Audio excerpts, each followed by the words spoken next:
औज़ुबिल्लाहिस्समीउल अलीम मिनश्शैतानिर्रजीम बिस्मिल्लाहिर्रहमानिर्रहीम। नाज़रीन कराम, अस्सलामु अलैकुम वरहमतुल्लाह। आप तमाम हज़रात का खैर मक़दम करता हो अपने बिल्कुल ही ख़ास प्रोग्राम में, जिसका उन्वान है blind faith versus informed belief. जैसा कि आपने इस नाम से अंदाज़ा लगा लिया होगा कि आज का जो मौजू है blind faith, first we have to understand this कि मिसाल के तौर पे हम जो कस्टम, जो रिचुअल्स इस्लाम के नाम पे करते हैं, क्या ये कहीं ब्लाइंड फॉलोइंग तो नहीं होगी हमारे?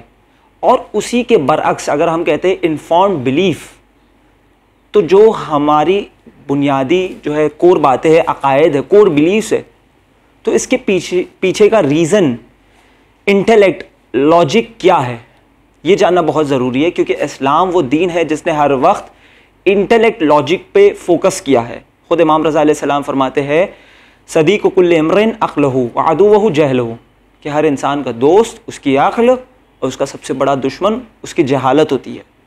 तो आइए सबसे पहले हमें ये देखना है कि हम जो कस्टम्स और रिचुअल्स करते हैं उसका मयार क्या वो अक़ली तौर पे साबित है या नहीं। और इन्हीं तमाम बातों पर मज़ीद गुफ्तगू करने के लिए इस वक्त हमारे साथ चैनल विन के स्टूडियो में मौजूद है डॉक्टर रज़ा अब्बास साहब क़िबला। आइए अपने स्टूडियो में उनका इस्तकबाल करते हैं। अस्सलामु अलैकुम आगा। वालेकुम अस्सलाम। सबसे पहले जो हमारा आज का मौजू है blind faith versus informed belief, हम main to the crux of the discussion आने से पहले जो टाइटल है इसके हवाले से आप क्या कहना चाहेंगे? जो टाइटल है आपका वो जो है वो इंतहाई अहम है और इस्लाम की बुनियाद है। आपने अभी इब्तिदा में एक हदीस पढ़ी, तो जाहिर है कि वो काफ़ी की हदीस है कि हर आदमी की अक्ल उसकी सबसे बड़ी दोस्त है और उसकी जहालत उसका सबसे बड़ा दुश्मन है। तो ये कहीं बीच में होगी हदीस। आपको मैं ये याद दिलाना चाहता हूँ कि यानी उसूल काफ़ी की इब्तिदा कहाँ से होती है? किताबुल अक्ल वल जहल जी। और वहाँ शुरू बात जो है वो काफ़ी की बात तौहीद से नहीं शुरू होती है, अक्ल से शुरू होती है, क्योंकि अक्ल ही तो है जो तौहीद की तरफ इंसान को ले जाती है। और वो पहली हदीस क्या है? वो वही हदीस है कि जो अक्ल की इम्पोर्टेंस को दिखाती है और ये कहती है कि जब अल्लाह ताला ने अक्ल को पैदा किया तो फरमाया कि तुझसे कीमती कोई चीज़ मैंने पैदा ही नहीं की है। बेशक, क्योंकि इंसान की सबसे बड़ी हादी, सबसे बड़ी रहबर, सबसे बड़ा रास्ता दिखाने वाली जो चीज़ है वो अक्ल है। और जो कुछ भी उसको दिया जाता है उसको वो अक्ल पर परखता है, वरना उसमें और जानवर में फ़र्क क्या है? माबेहिल इम्तियाज़ यही है कि वो अक्ल रखने वाला है।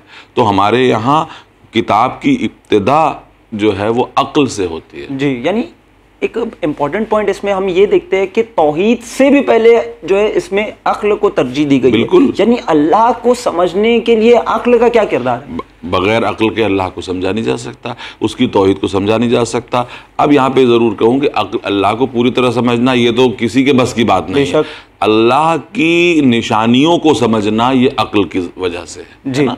खुदावंद आलम ने जगह जगह कहा है, उसने अपने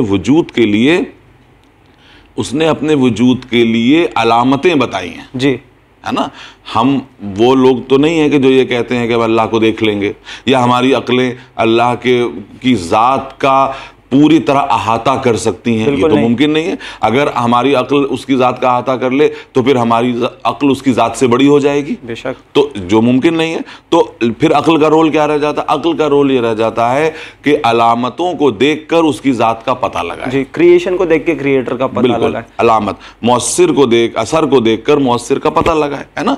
इसको जगह जगह कुरान में यही तरीका जो है कुरान करीम में जगह जगह अपनाया गया है। कहीं ये कहा गया कि भाई मुर्दे को देखो कि वो कैसे जिंदा होता है, कहीं ये कहा गया, मतलब मुर्दे से मुराद ये कि मुर्दा ज़मीन कैसे जिंदा हो जाती है, माँ के पेट में जो एक वो होता है कतरा है वो कैसे इंसान बन के सामने आ जाता है। या कहीं जगहों पे ये कहा गया कि देखो तुम इस अलामत को देखो कि हम पूरी कायनात का रिस्क पहुंचाने वाले हैं। अब देखो सब तक रिस्क पहुंच रहा है कि नहीं, अगर पहुंच रहा है तो हमारी तरफ वो करो। या एक जगह कहा गया है कि तुम इस कायनात को देखो कि क्या इसमें कोई कमी तुम्हें नजर आती है, इसके निज़ाम और सिस्टम में कोई कमी नजर आती है? अगर नहीं आती तो हमारी तरफ रुजू करो। इसके माने ये हैं कि इन अलामतों को देखकर उसकी जो है वो उसकी ज़ात का, उसके सिफात का अंदाज़ा लगाओ। और ये अलामतें तुम्हें कैसे समझ में आएंगी? अक्ल के ज़रिए समझ। ये बताइए, जब कुरान ये कह रहा है कि जो है वो तुम अब अपनी नज़र डालो, है ना, कायनात के ऊपर, कायनात की वसअतों पे नज़र डालो, हल तरा मिन फुतूर, तुम्हें कोई कमी नज़र आती है?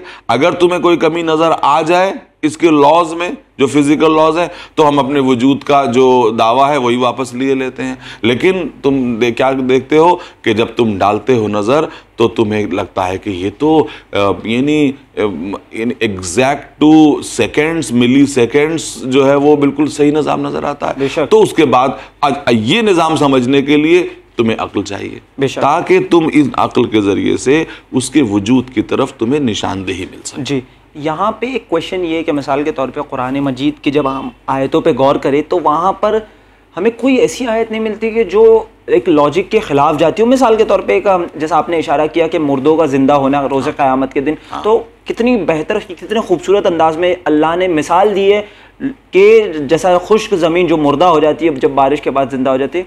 यानी एक चीज़ जो है हम प्रैक्टिकल एग्जाम्पल्स के ज़रिए समझ सकते हैं। तो अल्लाह ने जो है हर चीज़ में लॉजिक, रीजनिंग, इंटेलेक्ट रखा है। तो सवाल ये उठता है कि आज हमने उस चीज़ को छोड़ क्यों दिया है। मिसाल के तौर पे हम ये कह रहे हैं कि इन सब में पैगाम क्या है, एक ऐसा जवाब हम चाहते हैं जो हर तबके के लिए जो है रेलेवेंट हो। हाँ भाई, कुरान करीम ने सिर्फ ऐसी ही दलीलें नहीं दी हैं, मतलब ऐसी भी दलीलें दी हैं कि एक शख्स आता है, ये कुरान की आयतें हैं, बहरहाल मैं उन एग्जैक्ट अल्फाज को अदा नहीं कर रहा हूँ, मफहूम अदा कर रहा हूँ कि एक शख्स आता है एक मुर्दा हड्डी को लिए हुए, और वो इतनी बोसीदा थी कि उसने अपने हाथों में उसको क्रश किया और उसको पाउडर बना के उड़ा दिया, और फिर कहता है कि कौन इनको, मैं यही इल्ज़ाम वही रमीम, कि इन हड्डियों को जो पाउडर बन चुकी हैं इनको कौन जिंदा कर सकता है। अब ये एक ड्रामेटिकल क्वेश्चन था, जो असहाब बैठे हुए थे सामने उन पर भी असर पड़ सकता था कि ये सवाल किया गया कि जो हड्डियां पाउडर बन चुकी उन पे कौन मसल चढ़ाएगा, उन पे कौन गोश्त चढ़ाएगा, कौन जिल चढ़ाएगा, कौन इन हड्डियों को फ्रेश करेगा और फिर जिंदा कर देगा। ये तुम्हारा दावा है मोहम्मद। तो अब देखिए इसका जवाब ये कि बस अल्लाह ने कह दिया तो हो जाए, लेकिन नहीं, कितना लॉजिकल। अच्छा, लॉजिकल जवाब दो तरह के होते हैं। एक वो लॉजिकल के जो हाईली टेक्निकल हों, कि जिनको साइंटिस्ट समझ सकें, डॉक्टर समझ सकें, बायोलॉजिस्ट समझ सकें, फिलोसॉफिकल टर्म्स। एक जवाब वो जिसको हर आदमी समझ सके। वो फौरन जवाब क्या आया कि वो इनको जिंदा करेगा जिसने इनको पहली दफा जिंदा किया था। बिल्कुल सही। जब ये नहीं थी, ये सवाल करो ना कि ये हड्डी भी जब नहीं थी तो कतरे से इसको इंसान किसने बना दिया। बिल्कुल, जिसने कतरे से इंसान बनाया है उसको दोबारा जो है पैदा कर देना कौन सी बड़ी बात है। तो एक लॉजिक दी, ये नहीं कहा कि अल्लाह कह रहा है मान लो, बल्कि इस पे गौर करो कि जब ये कुछ नहीं था, और इसकी गवाह तुम खुद हो कि ये तो एक नजिस कतरा था माँ के पेट में, वहां से इंसान कैसे बना। अब तुम एक हड्डी लेके आके ये कह रहे हो कि इसको कौन जिंदा करेगा। अरे जो नजिस कतरा है, नजिस को बशर बना सकता है, वो इन बोसीदा हड्डियों में जान भी डाल सकता है दोबारा। तो जो है इसको हम क्यों छोड़ दें। तो ये तो हमारे ऊपर सवाल या निशान है कि जब कुरान हमसे कह रहा है कि हर चीज़ को अक्ल की मीज़ान पे परखो, जानो, उसके बाद मानो, तो अगर हम इसको छोड़ दें तो ये हमारी बदकिस्मती है, और इसको और हम क्या कह सकते हैं। जी, तो यहाँ पे बात हो रही है अक्ल की। तो हमने देखा है कि दीन इस्लाम में, चाहे दीन इस्लाम even though we consider as our core belief कि जितने भी अंबिया अलैहिस्सलाम आए, उन्होंने डायरेक्टली ये नहीं कहा कि कभी मिसाल के तौर पे we are going to preach directly इबादत एंड दिस एंड दैट। उन्होंने सबसे पहले इंसान की फितरत को टारगेट किया। बिल्कुल, या मिसाल के तौर पे आप जो है इंसानी फितरत है कि एक ऐसे को सजदा करे जो हर चीज़ से जो है बालातर हो। जैसा जनाब इब्राहिम का एग्जाम्पल हमें मिलता है कि जब वो गार से निकले कि ये मेरा खुदा है, ये मेरा, तो इसके बाद जब उन्होंने सारे एनालिसिस लिए, उसके बाद एक नतीजे पे पहुंचे। पहले हर चीज़ को लॉजिकली उन्होंने रिफ्यूट करा, जब हमें कुरान मजीद में नेगेट किया। यस, नेगेट किया। तो इस्लाम में सबसे पहले तो एक लॉजिक का इस्तेमाल करना, चाहे वो डेली लाइफ में हो या इन रिलीजियस पर्पसेस, किस तरह से लॉजिक और इंसानी फितरत को टारगेट किया जाए। बिल्कुल, देखिए मैं आपकी बात को एक कदम और पीछे ले जाऊं। आपने कहा ना कि इंसान की फितरत ये है कि वो हर एक से बालातर को सर झुकाता है। एक कदम और पीछे ले जाऊं आपको कि ये बात भी अक्ल से साबित होती है कि इंसान की फितरत ये है कि वो किसी के सामने झुकना चाहता है। अब आप ये कहेंगे कैसे साबित करोगे, तारीख इसकी गवाह है। ह्यूमन सिविलाइजेशन में जितना पीछे आप चले जाएं, इंडस वैली सिविलाइजेशन चले जाएं, मेसोपोटामियन इराक की सिविलाइजेशन में चले जाएं, यूनान की सिविलाइजेशन, जितनी कदीम से कदीम तर सोसाइटीज़ हैं, वहाँ कुछ नहीं मिलेगा मगर आसार इबादत मिलेंगे। आसार इबादत से क्या पता चलता है? इंसान की फितरत में है कि वो किसी के आगे सर झुका दे। अब उसके बाद अक्ल का रोल शुरू होता है कि किसके आगे सर झुकाए। क्या उसके आगे सर झुकाए जो उससे इंफीरियर है, या उसके आगे सर झुकाए जो उससे सुपीरियर है? यहीं से तमाम चीज़ें शुरू होती हैं कि क्या नेचुरल चीज़ों पे सर झुकाना सही है, क्या जो है वो दरियाओं और पहाड़ों के सामने सर झुकाना सही है, या उसके सामने सर झुकाना सही है कि जिसने इन सबको पैदा किया। लेकिन सर झुकाए बिना इंसान को करार नहीं है, इंसान को चैन नहीं है। ये आज की सिविलाइजेशन और कदीम तरीन, जब इंसान को कपड़े पहनना नहीं आता था, जब इंसान को खाना खाना नहीं आता था, उस वक्त भी उसमें इबादत का एक जज्बा मौजूद था। उसी जज्बे को एड्रेस करने के लिए अंबिया कराम आए कि देखो तुम्हारे अंदर झुकने का जज्बा है, हम ये बताएंगे कि किसके आगे झुको, ताकि तुम बुलंद हो जाओ। ये ना हो कि ऐसे के आगे झुको कि तुम खुद ही पस्त हो जाओ। यानी जिसके आगे झुका जाए, he should be the one who cannot be comprehended by our senses. Of course. तो अगर अल्लाह के सामने जब इंसान सजदा करता है तो वो बालातर बनता है। बालातर बनता है। Yes. तो मैं ये जानना चाहता हूँ कि फितरत को किस तरह से इंसान की टारगेट किया अंबिया अलैहिस्सलाम ने? अंबिया अलैहिस्सलाम ने फितरत को इस तरह से टारगेट किया है कि उन्होंने, जब वो आते थे तो इंसानों से बिल्कुल डायरेक्ट राबता करते थे। ये नहीं कि उनको कोई बहुत लंबे चौड़े बिलीफ की तरफ, यानी फिलोसफिकल सिस्टम की तरफ वो नहीं करते थे। अंबिया की तालीमात में आप ये कोई ये नहीं मिलेगा कि वो फिलोसफिकल दलील दे रहे हैं, बल्कि वो ये कह रहे हैं कि तुम्हारा एक पैदा करने वाला है, तुम उसकी तरफ पलट के क्यों नहीं आते हो। तो हर इंसान के दिलो दिमाग में ये बात जो है वो स्ट्राइक करती थी। इसका स्ट्राइक करना क्या है? उसी फितरत को वो जगाना चाहते थे कि तुम्हारे अंदर ये है या नहीं है।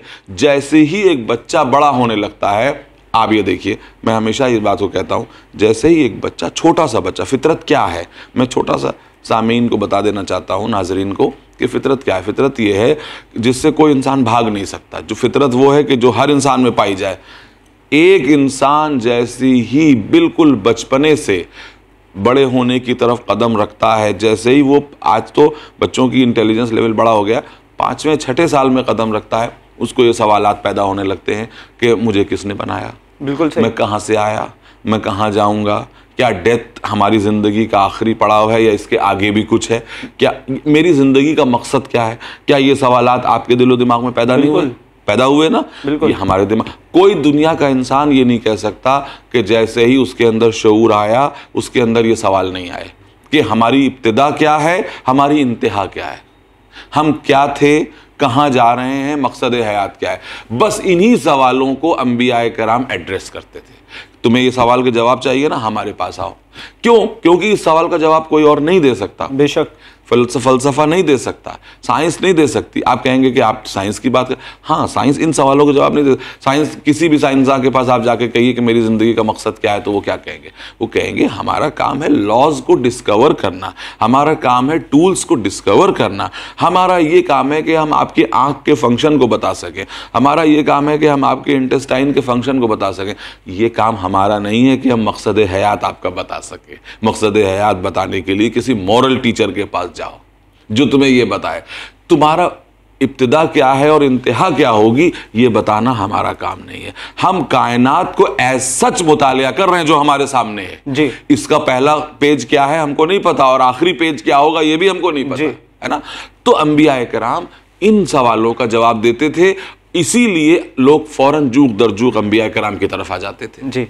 तो यहाँ पे एक बहुत ही खूबसूरत नुक्ते की तरफ आपने इशारा किया कि एक बच्चा अगर 5 या 6 साल की उम्र का होता है तो उसमें बाय डिफॉल्ट क्वेश्चन करने की सलाहियत पैदा होती है, किसी के सिखाने पर नहीं, खुद से, यानी इसी का नाम फितरत है। इसी का नाम फितरत है, यानी वो खुद क्वेश्चन करता है कि मेरी इब्तिदा कहाँ से हुई, मैं कहाँ जाने वाला हूँ।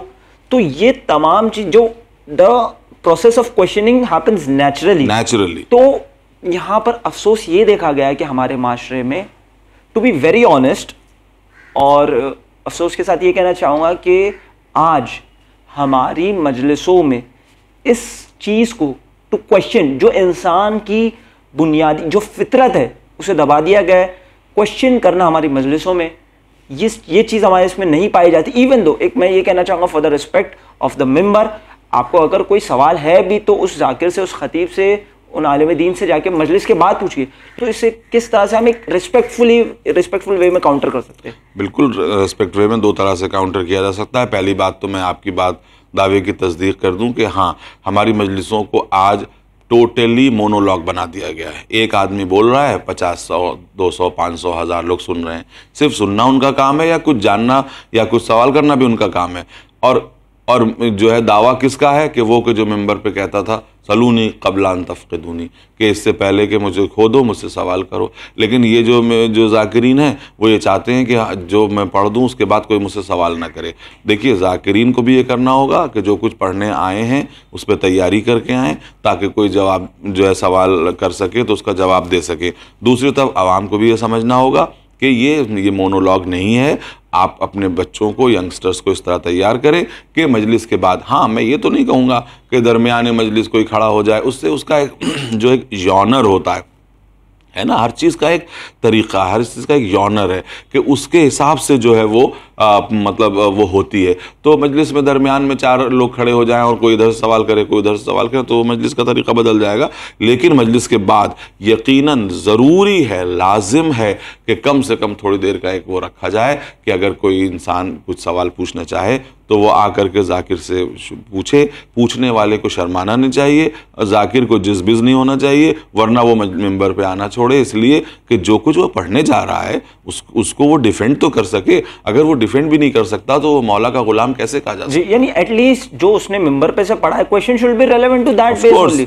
हाँ, अभी नहीं, हम ये नहीं कह रहे कि वो जाकिर दुनिया के सारे सवालों का जवाब दे, ये तो नहीं हो सकता। जो उसने पढ़ा है मेंबर पे, कोई कहे कि सब आइंस्टाइन की थ्योरी ऑफ रिलेटिविटी का जवाब जाकिर दे, ये तो नहीं मुमकिन है। वो जो है वो कोई एस्ट्रोफिजिक्स का सवाल का जवाब दे, वो जो है वो फलसफे का नहीं, जो आप पढ़ के आए हैं अभी मेंबर पे उसका जवाब आप दीजिए। उस पे जो सवालात पैदा हो रहे हैं, उसके जो हवाले हो रहे हैं, उनके जवाब उसको ज़रूर देने चाहिए जी। तो यहाँ पे जैसा आपने कहा है कि मिसाल के तौर पे कि एक खतीब को, एक जाकिर, क्योंकि हमारा उन्वान ही है blind faith versus inform belief, तो ये जो हमारे बुजुर्ग है जब कोई ऐसा सवाल करता है तो फौरन डांट के चुप बिठा देते हैं, उनके लिए आपका क्या पैगाम है? उनके लिए मेरा पैगाम ये है कि अपनी फ़िक्र को बदलिए, अपनी फ़िक्र को तब्दील कीजिए। ये मोनोलॉग नहीं है, ये कोई ऐसी चीज़ नहीं है कि जिसको आप तबर्रुकन, उनको ये समझना चाहिए कि एक जाकिर आया है, 500 लोग बैठे हैं तो 1 घंटे का मतलब 500 घंटे, यानी हर आदमी का 1 घंटा 500 घंटे।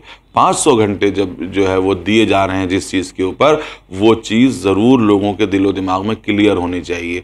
ये जो है जब तक देखिए हर चीज़ को तबर्रुक वाले दायरे से ऊपर लाना होगा। जब तक हम तबर्रुकन सब कुछ करते रहेंगे तो तबर्रुकन पे तो कुछ भी नहीं हो सकता। हाँ, जब हम इसको जिंदा बनाना चाहेंगे, मौला अली वाला जिस तरह वो खुतबा दिया करते थे कि मुझसे पूछो, तो अगर हम इसको जिंदा बनाना चाहेंगे तो जिंदगी तो याद रखिए सवाल से ही शुरू होती है। जब कभी, और याद रखिए सिर्फ जाकिरी की बात नहीं है, हुकूमतें भी ये चाहती हैं कि आवाम सवाल ना पूछे। क्यों? अगर आवाम सवाल पूछना शुरू कर देगा तो उनकी जो है वो उनका मामला खत्म हो जाएगा, उनकी पोल खुलने लगेगी, बिल्कुल क्रेडिबिलिटी क्वेश्चन करने लगेगी कि आपसे आवाम सवाल कर ले।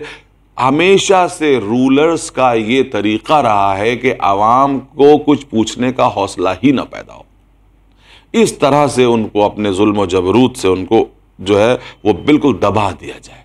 क्या फिरौन के सामने फिरौन की कौम जो है सवाल कर सकती थी? नहीं, बिल्कुल भी नहीं। क्या नमरूद के सामने नमरूद की कौम सवाल कर सकती थी? क्या यजीद के सामने जो है वो यजीद की कौम सवाल कर सकती थी? ये सवाल ही का तो सारा मामला था। इमाम हुसैन ने यही तो सवाल कर दिया था कि भाई ये जरा देखो कि कौन खिलाफत का मुस्तहक है, कौन मुस्तहक है, यही सवाल का जवाब दे दो। 1400 साल से आज तक उम्मत मुस्लिमा इसका जवाब दे दे कि खिलाफत का मुस्तहक इमाम हुसैन के होते हुए कौन था वहां पर।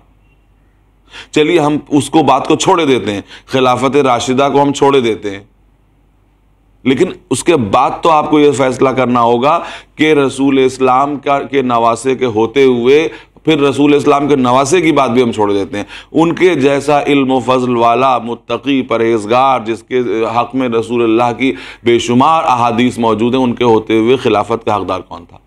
ये सवाल अगर कर लिया, अरे तुमने खलीफा वक्त के खिलाफ सवाल किया है, बस ये मामला है। नहीं तो कॉन्सेप्ट तो यही होगा ना, नहनो मा मन गलब, कि हम तो उसी के साथ है जो तो, गालिब आ जाए। तो जो इस्लाम की गाड़ी सिर्फ इसी से जो है वो ट्रैक से हट गई कि जो नहनुमा मन गलब, तो वो ये बात नहीं है कि जिसका गलबा हो गया हम उसके साथ हैं। गलबा तो चोर डाकुओं का भी होता है। एक रात के लिए एक डाकू आकर के एक बस्ती पर गलबा कर लेता है तो आप उसी के साथ जाएंगे? नहीं जा सकते। आप ये देखेंगे हकदार कौन है।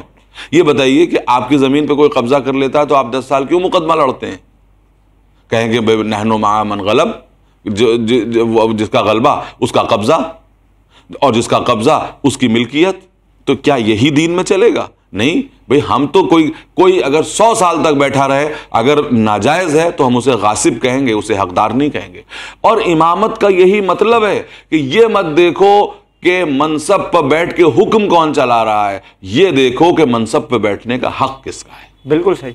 तो एक तो ये पॉइंट हो गया कि गासिब चाहे वो हुकूमत का हो, चाहे वो मनसब इमामत का हो, हाँ, गासिब गासिब रहता है। गासिब। जो हकदार है हाँ, उसको उसकी पोजीशन पे बिठाना ये अदल का तकाजा है। वज़ो शैफी मौज़ई फी महल्ली। जी। तो यहाँ पे बात हो रही है मिंबर रसूल की, हाँ, मजालिस अज़ा की। हाँ।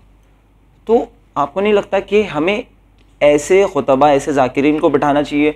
who should encourage the process of questioning। अब क्या कहें, ये वही बात है कि जिस बात को अगर हम ना कहें तो कौन कहे। कि देखिए कि आज जो है वो मुसल्ले पे जाने के लिए 1000 क्वालिफिकेशंस हैं और उसमें सबसे बड़ी क्वालिफिकेशन ये है कि आदिल हो। तो यहाँ तो बात अकीदे की आ जाती है ना। हाँ, मेंबर पे जाने के लिए कोई क्वालिफिकेशन नहीं, कोई भी आ जाता है, अपनी कज फिक्री को लेकर बैठ जाता है मेंबर के ऊपर और पूरी पब्लिक को जो है वो अपने साथ बहा के ले जाता है और लोग उसी तरह के हो जाते हैं। अच्छा, आज हमको मेंबर से इल्म नहीं चाहिए, हम क्या करें कि कोई आता है वो अपने जो है वो अदाओं का जादू दिखाता है। देखिए, मैं मेंबर के और मेंबर पे बैठने वाले के लिए, जिक्र हुसैन के लिए बिल्कुल कोई बात नहीं कह रहा हूँ। ये मेंबर मुक़द्दस है, इस पे मुक़द्दस लोगों को आना चाहिए, लेकिन इस पे अदाकारों को नहीं आना चाहिए, इन पे जाहिलों को नहीं आना चाहिए, इन पे उन लोगों को नहीं आना चाहिए जो कौम को थपक के सुलाएं, बल्कि ऐसे लोगों को आना चाहिए जो कौम को जगाएं। जगाएं कैसे? सवालों के ज़रिए, इल्म के ज़रिए, चीज़ों के ज़रिए। अब आप ये बताइए कि जो लोग आ रहे हैं जो ये कहें कि बस तुम्हारा काम ये है कि तुम इस पे बैठ जाओ और कुछ मत करो और तुम्हारी तो कामयाबी हो चुकी, तुम्हें पहले से नजात याफ्ता कहा जा चुका, तुम्हें सर्टिफिकेट मिल चुका, तो ऐसे लोगों के दरमियान फिर कुछ बोलने का फ़ायदा ही क्या है? भाई, जब हम नजात याफ्ता हो ही गए तो अब हम यहाँ क्यों बैठे हुए? मजलिस में भी आने की क्या ज़रूरत? कुछ भी ज़रूरत नहीं है, हम तो नजात याफ्ता हैं, है ना। ये वही ईसाइयत का तसव्वुर। ईसाइयत का तसव्वुर क्या था कि जिसने ईसा मसीह को नजात दहिंदा तस्लीम कर लिया, जिसने हज़रत ईसा मसीह को नजात देने वाला तस्लीम कर लिया, उसकी नजात हो गई। अब उसमें कुछ वो करना नहीं है, उसको तो परवाना मिल चुका, उस परवाने के साथ वो दुनिया से जाएगा और सीधे जन्नत में सैल्वेशन मिल चुकी है। सैल्वेशन मिल चुकी है ना। आपको जिसने हज़रत ईसा मसीह को, उनके लिए एक लफ्ज़ है कि रिडीमर, अपना रिडीमर तसव्वुर कर लिया, बस उसकी निजात हो गई, उसका सल्वेशन हो गया। तो क्या यही हमारा वो है? तो हम ये कहना चाहेंगे कि इस वक्त हमारी कौम में हालात बहुत नाजुक हैं, नई नई रस्में ईजाद हो रही हैं, नई नई चीज़ें ईजाद हो रही हैं, जो है वो फ़ज़ाइल के नए नए गोशे तैयार हो रहे हैं जो खिलाफ़ अक्ल हैं, नए नए मसाइब के गोशे निकाले जा रहे हैं, क्योंकि उनको ये लगता है कि अब इतने मसाइब से तो इम्यूनिटी हो गई है कौम को, इससे नहीं रोएगी, अब इससे ज़्यादा सख्त कोई निकाल के लाओ, और ना निकले तो गढ़ के लाओ, ताकि हम जो है, जबकि ये नहीं समझते ये लोग कि अगर तुम उन्हीं मसाइब को असर के साथ, अपने असर के साथ पढ़ोगे तो उन्हीं पे आंसू निकलेंगे। आंसू जो है वो आंसू निकालना, भाई आंखें नम हो जाए तो काफ़ी है मसाइब इमाम हुसैन अलैहिस्सलाम। और कौन मोमिन है जो इमाम हुसैन का तज़किरा सुन के जो उसकी पुरनम ना हो जाए? तो आपको जो है वो ज़रूरी है कि लोगों को पछाड़े खाने पर मजबूर करना पड़े या ये करना पड़े, और उसके लिए कोई ऐसी चीज़ जो मोतबर नहीं है अगर वो आपने पढ़ी है तो भाई आप जिम्मेदार हैं। ये समझ लीजिए कि ये चंद रोज़ा ज़िंदगी है, चंद दिनों की जो है वो शोहरत है, चंद दिनों का ये वाहवाही है, और उसके बाद इसका दर्दनाक आपको जो है वो हिसाब देना होगा, अजाब चक। यही तो बात है कि 500 घंटे जो उसने दिए, तो 1 घंटा एक आदमी पढ़ के आया, उसने 500 लोगों तक बात पहुंचा दी, कितना फ़ायदे का सौदा है। लेकिन अगर वो कुछ पढ़ के नहीं आया, उसने जहालत पहुंचा दी, तो कितने घाटे का सौदा है कि 500 लोगों के 500 घंटे बर्बाद हो गए। वेस्ट ऑफ टाइम हो सकता है अगर इसे प्रॉपर तरीके से यूटिलाइज ना किया जाए। और जहाँ पे आपने बात कही कि लिटरेचर की, कि हमारे पास अल्हम्दुलिल्लाह इतना लिटरेचर है कि इसकी कभी कमी हो ही नहीं सकती। मेरे ख्याल से ये बात कह के बात को ख़त्म करूंगा, तवील बात हो रही है। हमारी कौम का ये मिजाज हो गया है कि अभी अगर हम ये कहें कि हम कहें, अगर ऐसा दावा करें कि मोमिनो शियो मेरे पास इमाम ज़ैनुल आबिदीन अलैहिस्सलाम का एक पैराहन है, तो टूट पड़ेंगे लोग, रो रो के अपनी जान दे देंगे। देना भी चाहिए, इमाम सज्जाद का तबर्रुक है कि पैराहन है, उसका एक तार लेने के लिए एक दूसरे की गर्दन काटने पर तैयार हो जाएंगे। और अभी मैं खड़े होकर सैयद सज्जाद की दुआओं का मजमुआ ले कहूँ कि मोमिनो शियो हमारे पास सैयद सज्जाद की फिक्र है। ये देखो ये सहीफ़े सज्जादिया जो यकीनन मेरे एतबार से इमाम का सबसे बड़ा तबर्रुक है जो हमें दिया, और ये तबर्रुक इस एतबार से और बुलंद हो जाता है कि ये वो तबर्रुक है जो इमाम ने बोला और मासूम ही ने लिखा, यानी इमाम मोहम्मद बाक़िर और इमाम हज़रत ज़ैद, दो लोगों ने उसको लिखा था। तो आप बताइए, मासूम का बोला, मासूम का लिखा हुआ, लो भाई ज़रा इस फिक्र को देखो, तो लेने वाला फिक्र कोई नहीं, इस सहीफ़े सज्जादिया को पूछने वाला कोई नहीं, और पैराहन को लेने वाले सब हैं। तो ये हमारा क्या मतलब हुआ कि तक़द्दुस यानी जिसका एहतराम कर सकें वो लेने को तैयार हैं, जिस पे अमल कर सकें वो लेने को तैयार नहीं है। बहुत बहुत शुक्रिया। यानी एक अहम नुक्ते पर हमने नज़र डाली कि इंसान जो आज किताबों से दूर हो चुका है, इसलिए जो है उसका ब्लाइंड फेथ बढ़ चुका है। और इंशाल्लाह ये तो एक खैर मुकदमा था हमारे आने वाले एपिसोड्स के लिए। नाजरीन, उम्मीद करते हैं आपको ये प्रोग्राम पसंद आया होगा। बस आपसे यही कहना चाहूँगा कि किताबों का मुतालिया करें। जैसा हमने इस एपिसोड में हदीस हमारे ख़ुद उस्ताद की सेइंग बयान की, लौकाना अदब रजुलन फहुवा शीई, कि अगर if literature would be a person then he would be a Shia. आप ब्लाइंड फेथ को जो है प्रमोट मत करें, खुद स्टडी करें, हमारी किताबों का मुतालिया करें, क्योंकि स्टडी करने से आपके इंटेलेक्ट का लेवल बढ़ेगा। और इंशाल्लाह आपसे फिर मुलाकात होगी एक नए एपिसोड में। तब तक के लिए हम लेते हैं आपसे अलविदा, मगर देखते रहे चैनल विन। शुक्रिया, खुदा हाफ़िज़।